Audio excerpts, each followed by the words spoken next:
we want to know information about the statue of the cow.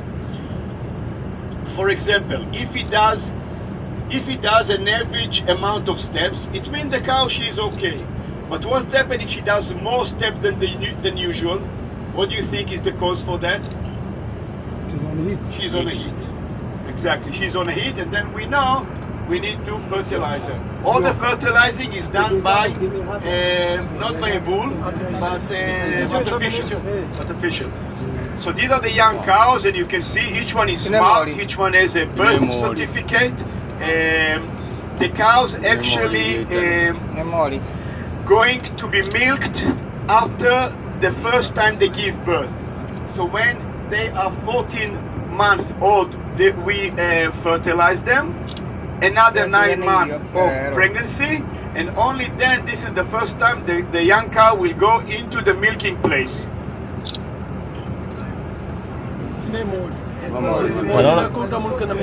Naona tofauti ili ya ng'ombe gorosti noka.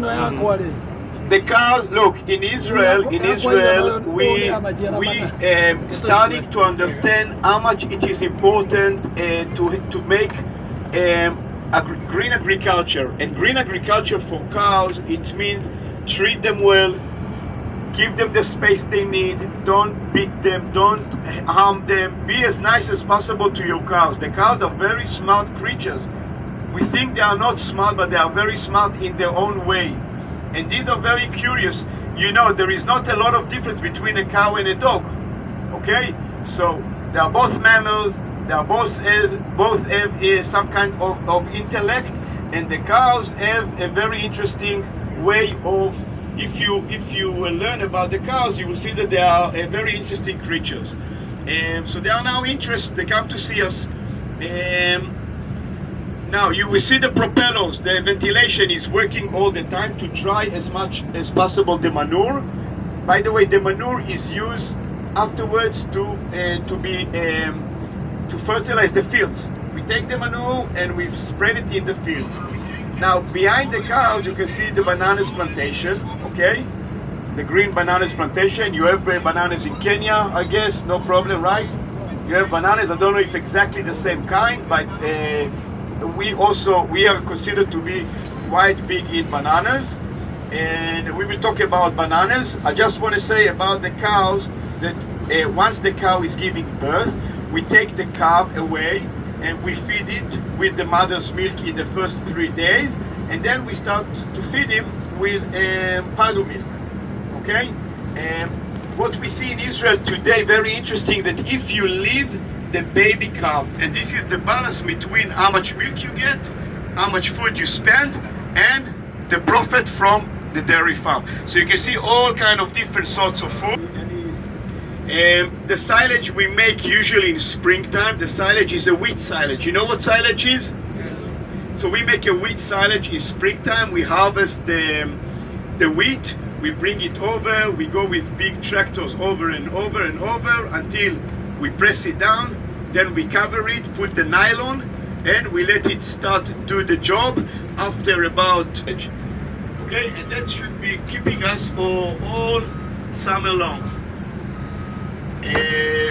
Meanwhile, we will try to get some other products. This is a corn powder, I think. This is part of all kind of extra production of factory that are using. They give us the things that solar panels. Okay, the solar panels can produce for us the electricity we need to operate the dairy farm and more. Okay. So right now in my kibbutz, at least, and in many other places in Israel, solar powers are. So if you will look, maybe you will take a glimpse. You can see part of the machinery over there, the tanks, and there's all kind of different machines to spray in the fields. We try, of course, in Israel not to spray too much.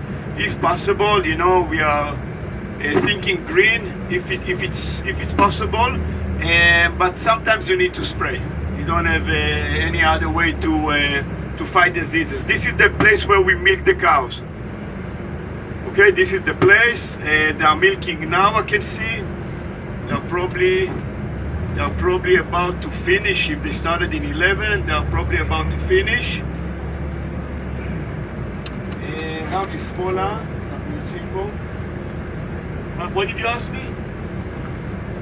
I don't want. I'm trying not because of the disease. I'm trying not to go down because I don't want to get messed up with the people. They told me, Dan, we need to be careful.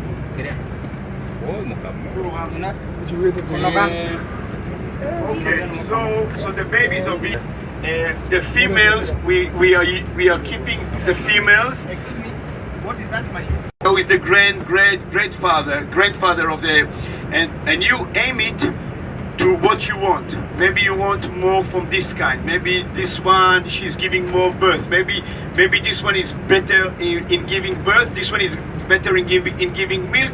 You work it out. It's like a sperm bank that you choose the sperm that you want for each individual cow. This is how it works.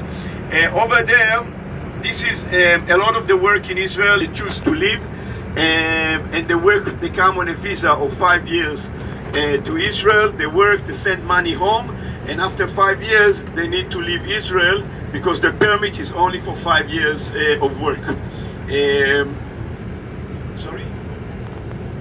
Thailand, people from today, workers come also from Palestine, workers come from also from Africa, I don't know which countries. Bananas on the left. On the right, you can see that we are building a new neighborhood for our children, that they come and build their homes here. We sell them a small property and they build their homes and they are part of us. Bananas, you can see that this is summertime. The flowers, you can see the flowers starting to appear. This is the first year plantation. This is the first year that he's giving the fruit. You can see that he doesn't have the net over like the next one that you will see. No net over this plantation. The reason why, and you can see that the leaves are kind of torn because of the wind. You can see the leaves are not nice and full. It looks like the wind was blowing very hard here. We didn't put a net on this specific one because it's a short-term plantation. On this side, we're also going to build in the very close future. So we put just the plantation, getting a year, 2 or 3, and then we'll take it off and put some houses. Over there, it's a long-term plantation, and this is why we cover it with the net. Now, as you know, bananas demand a lot of water, and they're all... רמזי, אנחנו תנסה פה ימינה, בסדר? The whole story of bananas is actually... bananas like the heat, of course, not the cold weather. Sometimes it gets too cold and they freeze, and then we need to take them off. And we are insured. We are insured for such cases like freezing and you know, from 2 degrees the bananas. Let me open the gate for her. I will open the gate for her so she will let us go.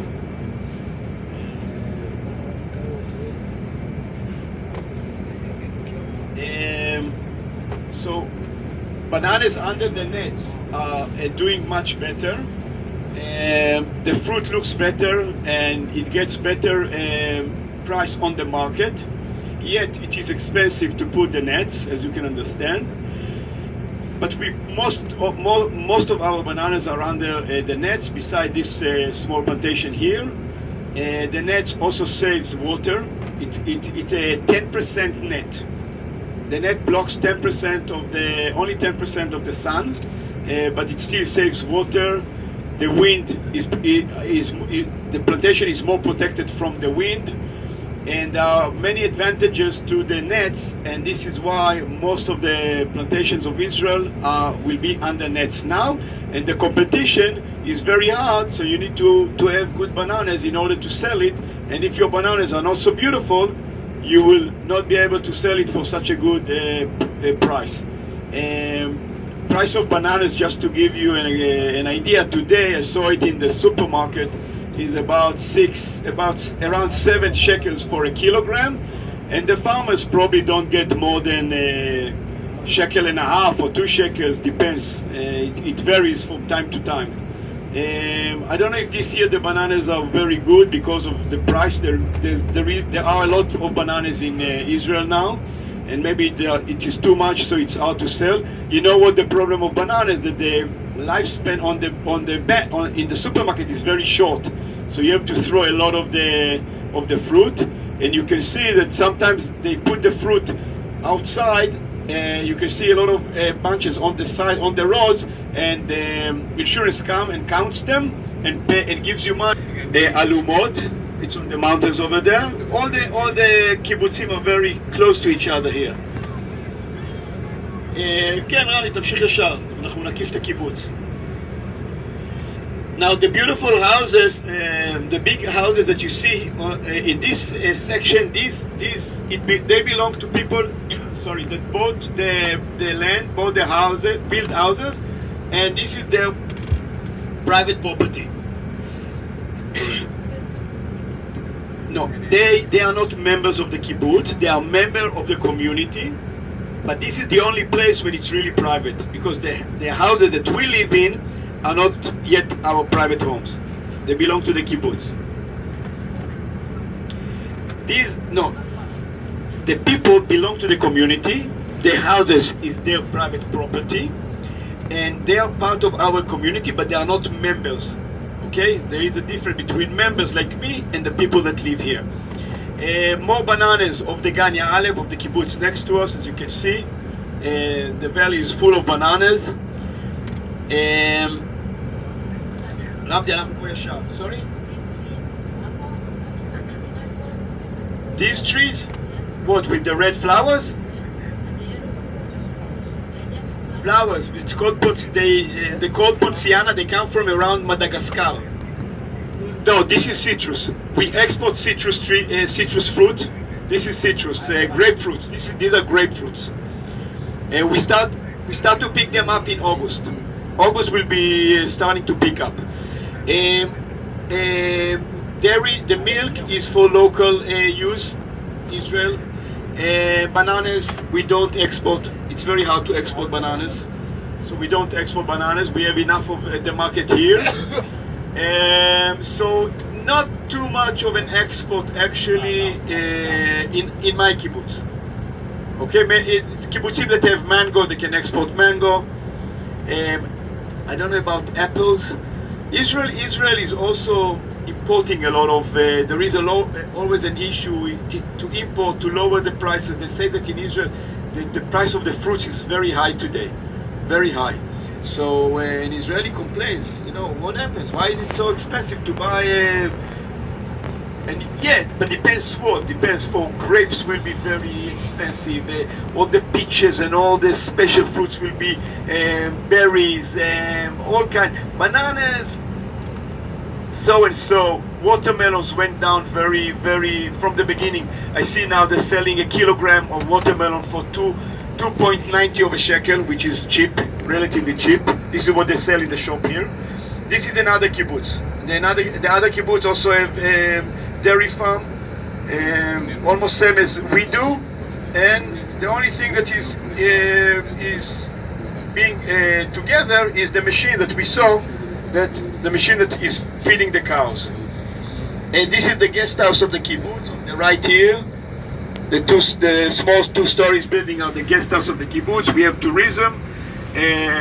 We believe that tourism is the next.